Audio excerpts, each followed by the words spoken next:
Hi hello welcome to my channel spice and smiles. అందరూ ఎలా ఉన్నారు? ఈరోజు మనం చిక్కుడుకాయ కర్రీ వేపుడు అండి. ఒకసారి చేసే విధానం చూసేద్దాం రండి. ఇక్కడ ముందుగా నేను ఒక హాఫ్ కేజీ చిక్కుడుకాయలు తీసుకున్నాను. అలాగే వాటిని క్లీన్ చేసుకొని బాగా ఇలాగా ఒలిచి పెట్టుకోవాలి. ఇంత ముక్కలుగా కట్ చేస్తే బాగా ఈజీగా ఉంటుందండి తినడానికైనా, ప్లస్ కర్రీకి కూడా. ఇలా అయిన తర్వాత అవి కొద్దిగా వాటిని ఒక 10 to 15 minutes బాగా ఉడకబెట్టుకోవాలి. ఉడకబెట్టుకున్న తర్వాత వాటిని డ్రైన్ చేసుకొని పక్కన పెట్టండి.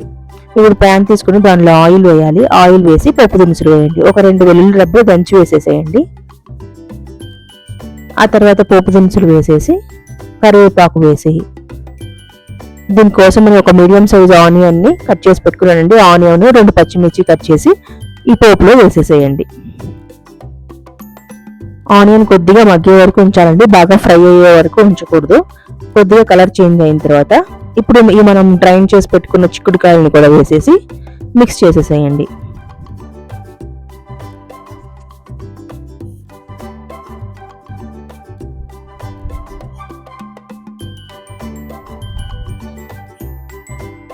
ఈ ఆనియన్ వేగడానికి ఒక 1.5 స్పూన్, ఇక్కడ మనం కర్రీకి మొత్తం ఒక 1.5 స్పూన్ పడుతుందండి. ఒక 1.5 స్పూన్ కారం, ఉప్పు అండ్ 1/2 స్పూన్ పసుపు వేసి మిక్స్ చేసేసేయండి.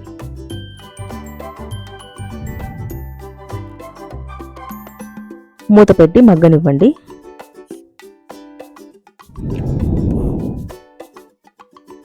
లో ఫ్లేమ్లో పెట్టి మధ్య మధ్యలో తిప్పుతుందండి అడుగంటకుండా.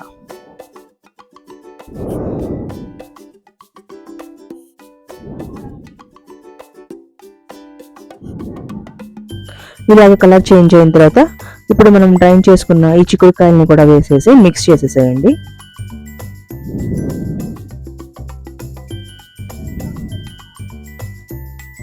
ఇంకా చిక్కుడుకాయల్లో కొద్దిగా ఒక 5 to 10 minutes ఈ ఆనియన్ ఇవన్నీ వేగనివ్వండి. చిక్కుడుకాయలు ఏమైనా వాటర్ ఉంటే అవంతా అబ్జర్వ్ అయ్యేంత వరకు ఉంచండి. దీనికోసం మనం కారం ప్రిపేర్ చేసుకోవాలండి. దానిలో నేను కారము, వెల్లుల్లిపాయి ఒక హాఫ్ వెల్లుల్లిపాయ తీసుకున్నాను. దానిలో కొద్దిగా కారాన్ని మిక్స్ చేసేసి వేసాను. ఈ వెల్లుల్లిపాయ కారం వేయడం వల్ల ఈ చిక్కుడుకాయకి మంచిగా టేస్ట్ వస్తుందండి. అలానే పప్పులోకి లేదా పప్పుచారులోకి ఇవి చాలా బాగుంటుంది ఈ కర్రీ సైడ్ డిష్గా. ఈ కారం వేయడం వల్ల ఈ కూర మంచి రుచి వస్తుంది.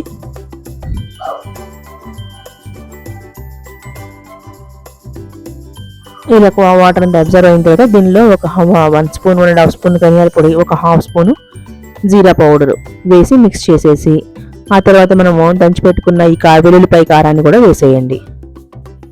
వేసేసి ఇంకా సాల్ట్ చాలకపోతే సాల్ట్ మిక్స్ చేయండి. ఇంకా ఇవన్నీ మిక్స్ చేసేసి ఒక 2 minutes అలాగా వేగిన తర్వాత ఫైనల్గా కొత్తిమీర వేసి ఇంకా స్టవ్ ఆపేసేయండి. ఈ విధంగా మనకి చిక్కుడుకాయ కర్రీ రెడీ అవుతుందండి. ఫ్రై పప్పుల్లోకి లేదా రసంలోకి, పప్పుచారులోకి చాలా బాగుంటుంది. ఈసారి ఈ విధంగా ట్రై చేసి ఎలా ఉందో మాతో తప్పకుండా షేర్ చేయండి. ఈ వీడియో నుంచి తప్పకుండా లైక్ చేయండి, షేర్ చేయండి. ఇలాంటి మంచి రెసిపీస్ కోసం మన ఛానల్ తప్పకుండా సబ్స్క్రైబ్ చేసుకోండి. ఉంటాను, బాయ్.